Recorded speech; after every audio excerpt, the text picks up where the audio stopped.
Give another hand for Jason. Jason Wright. So just because Dr. James isn't here, I figured there was no reason why we couldn't have a Broadway reference. So that song, if you don't know, is from the show Dreamgirls. And then Jennifer Hudson made it famous in the movie. And it's a beautiful song. And it's about, obviously, change. But it's so aligned with this philosophy. So I went back at the beginning of the service. We are vibration. We are frequency. We are always changing. Our bodies regenerate every 7 years. Some of our cells regenerate in a day, some in a week. Like our body is always changing, is always transforming. But I wanted to look at these lyrics for a moment. Look at me. So going back to the visualization beforehand, looking into the mirror. Look at me. How often do you really look at yourself? Do you really look at yourself? Looking into your eyes. I know Tiffany loves to eye gaze. But how often do you truly eye gaze into the mirror, into the depth of your soul? So as I talk about some of these lyrics, I want to do it from that perspective. And I need a friend. I don't think this song is about codependency. And I need a hand. I need a friend. That's all really nice. It's beautiful to have a big, beautiful family, to have a congregation. But can I love myself? Can I befriend myself?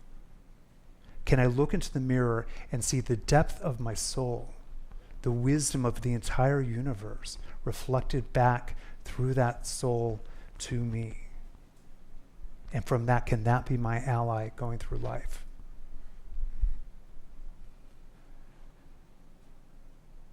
I'm changing. I need a hand, but I need a friend. We're always changing, but the part that I love is I'm changing, yes, and I know how. This is a philosophy that teaches us some really phenomenal tools. A philosophy of if we use our mind consciously, we can create the life that we desire. And there are several different perspectives. Ernest Holmes taught and religious science, the creative process. There's a universal mind, there's this conscious mind, subjective mind, and comes into form. The circle that's open at the top.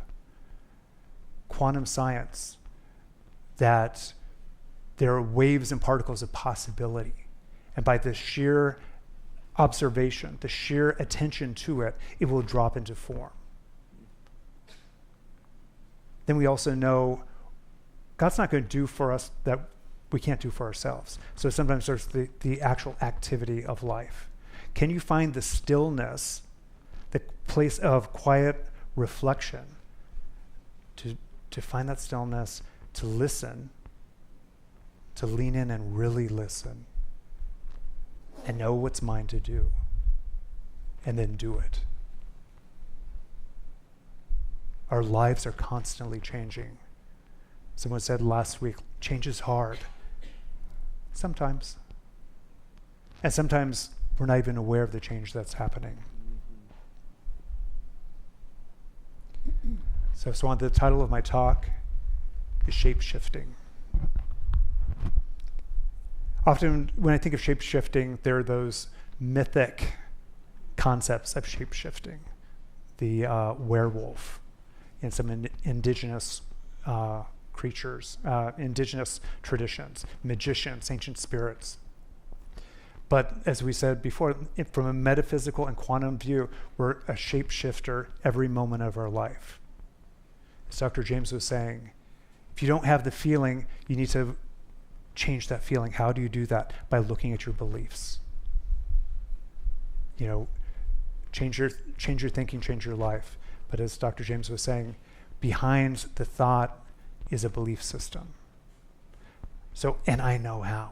Sometimes I need to go back and I need to look at my deep belief systems, because from that, I'm thinking the things that I think, and then I'm feeling the things I'm feeling, and then it emotes in a way out into the world, and then it shows up with the life that I'm living.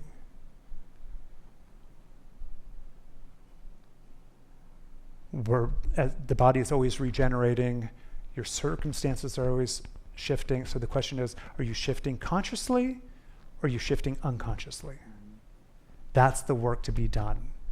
Do we consciously take control of our life to be aware of the shifts that we're making?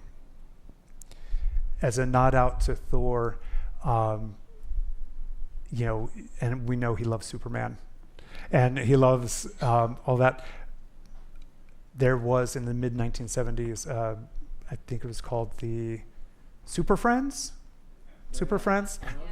which I loved every Saturday mornings. And so there was Superman, there was Batman, there was Aquaman, Wonder Woman, of course, Wonder Woman, and then the Wonder Twins. The Wonder Twins who had Wonder Twin powers. Wonder Twin powers to activate. Form of, and she could always activate, and she can shapeshift into the form of a bird or of an animal, some kind of animal. And he could shapeshift and morph into some type of form of water. So shapeshifters. But they had to activate it. Wonder Twin powers activate. Now, going back from the 1970s to Ernest Holmes in the first page of the Science of Mind textbook, the first chapter, first sentence, we look forward to the day when science and religion shall walk hand in hand from the visible to the invisible. And as it's talked about regularly, like that moment is now. Like science is now proving that. But I'd actually like to say that the ancient societies and traditions understood this long ago. In fact, in an inverse manner. They understood how to make the invisible visible. And that was primarily through an understanding of sound, of vibration. In fact, if you look at most creation stories, whether they're religious or myths or however you want to look at it, sound is a part of it. So you've got like divine utterance, the word. In the Judeo-Christian tradition, God said, "Let there be light," and there was light. And then there's what they call the primordial vibration, the concept that a single foundational sound that underlies all reality, not dissimilar to the vibration of the gong. So that would be the Om, A-U-M. And so that was in the Hinduism, the sound of Om is considered the original vibrational from which everything originates and is sustained. And then you have Buddhism, where there's a frequency through mantras and chants to get to that vibrational feeling that Greg Braden misinterpreted as prayers. No, it was actually the sound that activated the feeling. And then there's the concept of creation by music and song. The Australian Aboriginal, the concept of dreaming. And then finally the music of the spheres, which is associated with Pythagoras, which said that there is a rhythm and music and harmony of the planets. So subtle that maybe we can't hear it, but it's there. So the words that you use shape the life that you live and experience. So I'd like to introduce a concept. So there's semantics. So the word choices that we use, and the power of our thoughts and our words, and how that creates a vibrational frequency to create the life that shows up. And then the other concept is cymatics. So can I get that next slide? So cymatics are about language. They provide the meaning of intention of one's thoughts. So be specific about what you want and what you don't want. So cymatics is the science and visualization of sound and vibration, showing how sound waves create intricate geometric patterns in physical mediums like sand, water, or powder, with a higher frequency producing more complex designs. Think about it. We are 70% water. What cymatics, there are a couple of different techniques. They would get to the equivalent of stillness, a plate, a metal plate that's perfectly still, and then they would pour substance on it, sand or a drop of water, and then they turn on a musical frequency underneath it. And turning on the frequency, when it goes up to different frequencies, different patterns emerge. Lower frequencies have very simple, kind of undynamic features, and the higher the frequency, the more intricate. So looking at 345 hertz, a very simple pattern. And again, this goes back to that first reading. Sometimes you don't even hear it. The patterns don't even show up because there's too much static, there's too much noise. In order for this to work, it needs to start from a place of silence. And then it gets the vibration, the frequency gets added to it, and then it comes into form. So these forms, I'm just going to read some things here. Cymatics is the study of visible sound and vibration. It represents a law that takes the vibration of the thought or a sound, an acoustic blast, and creates a corresponding physical form in the world. So, Swan, if you can hit this next one, I think this video will explain much better than what I can do.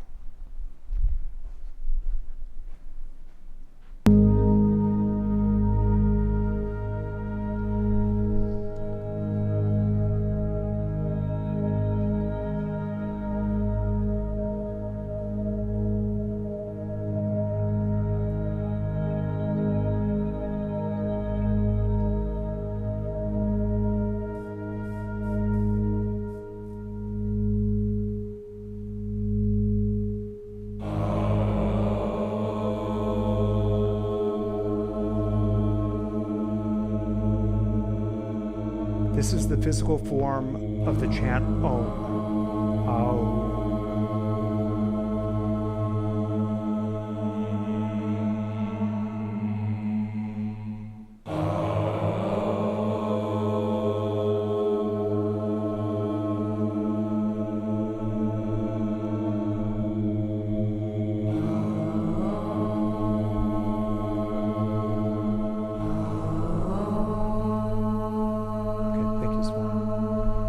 Vibrational pattern. A cymatic principle proves that your visible physical reality, your health, your mood, your shape is directly correlates to the vibrational frequency that you're aligned with. So if you're feeling really crappy, you need to realign, you need to find something to align with, which is at a higher frequency. We've all experienced it. I know I certainly have, where I can walk into a room and there's just a dense energy. And it's really easy to become coherent, find resonance to that and drop down to that place. That's why it's so important to come have a spiritual center to come to be able to come at least once a week. If you're in classes a couple times a week, if it's this past week and there's so many events, 5 nights a week. But to come to a place where there are like-minded people who are committed to living and remembering a higher level of frequency so that you can come back and that you can come into coherence with that coherence. And Swan, if you want to show the next slide, I think this is a great example of how it works as well. Her life and be in his belly in his house. Getting into coherence.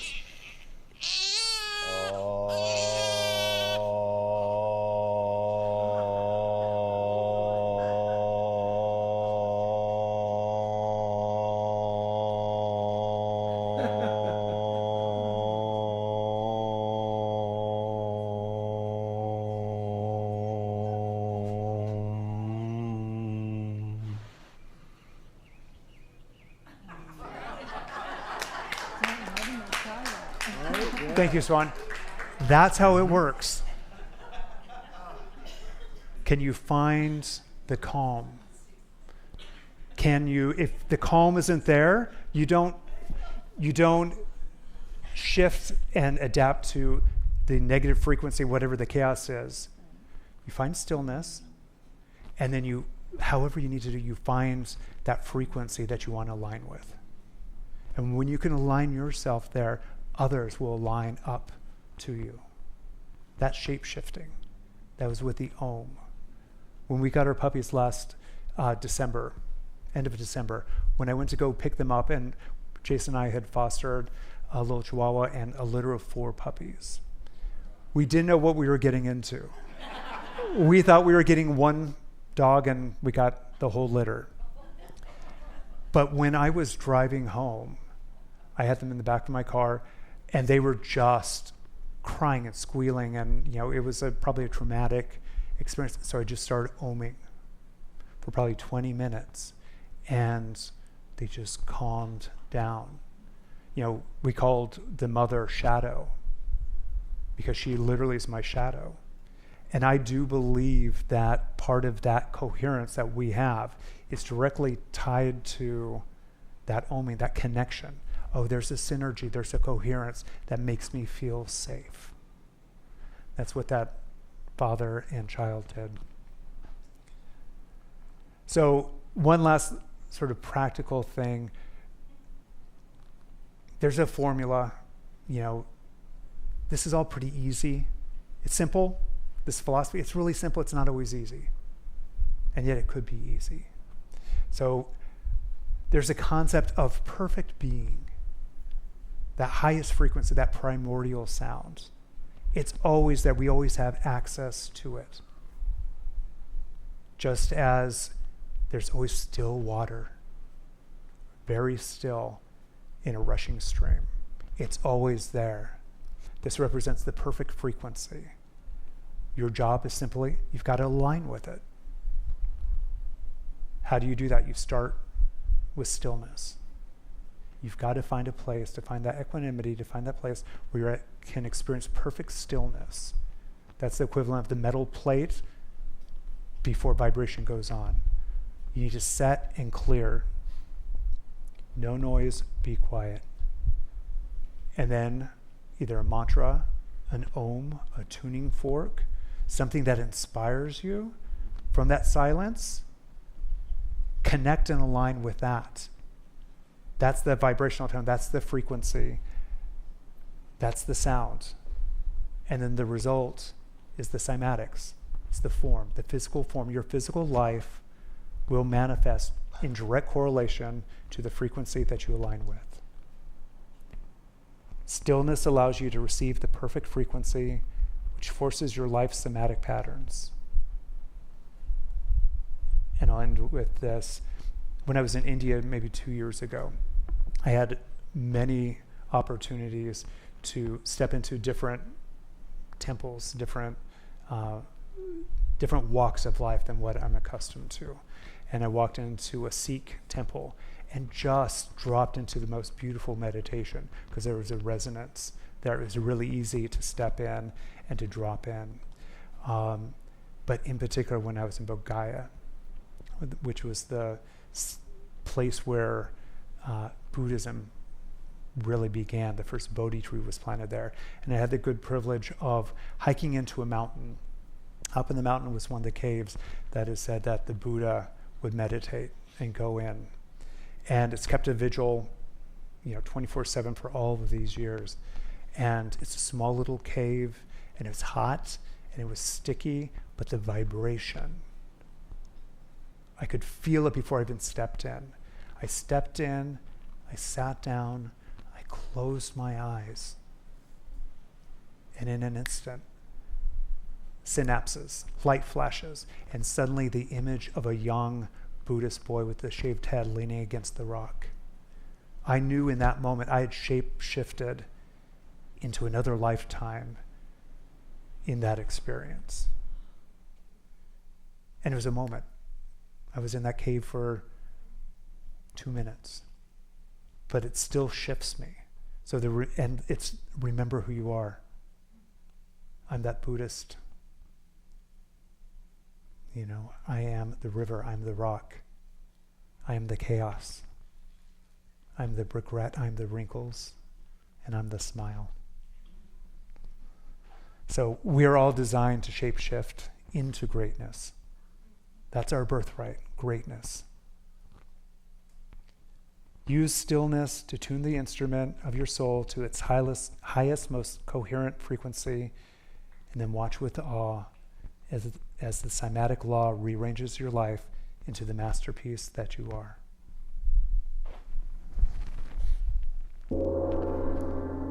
Namaste.